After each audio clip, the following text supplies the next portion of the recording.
Hi all, healthy dry fruits laddu చేసుకుందాం. వాటి కోసం కావాల్సినవి డ్రై ఫ్రూట్స్, ఏ రకమైన డ్రై ఫ్రూట్స్ అయినా వాడచ్చు. వాటిని అన్నిటినీ పీసెస్గా కట్ చేసుకోవాలి.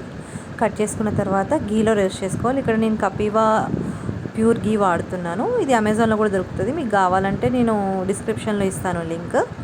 సో ఒక 2 స్పూన్స్ ఆఫ్ గీ తీసుకొని ప్యాన్లో వేద్దాం.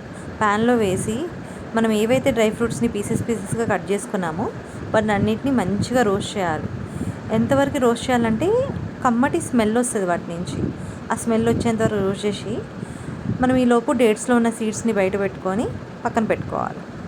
తర్వాత సీడ్స్ అన్నీ రోస్ట్ అయిన తర్వాత మనము సీడ్స్ ఏవైతే తీసి పెట్టినామో పేస్ట్ డేట్స్ది, దాన్ని ఒకసారి మిక్సీలో గ్రైండ్ చేసుకొని ఆ పేస్ట్ని నెయ్యిలో వేసి మంచిగా ఇట్లా మంచి కన్సిస్టెన్సీ వచ్చేటట్టు పేస్ట్ లాగా మంచిగా వేయించుకోవాలి. అలా వేయించుకున్న పేస్ట్లో ఇప్పుడు మనం ఏవైతే అన్ని పీసెస్గా కట్ చేసుకొని నెయ్యిలో రోస్ట్ చేసుకున్నామో వాటిని వేసేసి మంచిగా మంచిగా వాటిని మిక్స్ చేసి చేతికి కొంచెం చల్లారిన తర్వాత చేతికి కొంచెం ఆయిల్ అన్నా నెయ్యి అన్నా పెట్టుకొని ఉండల్లా రెడీ చేసుకోవాలి.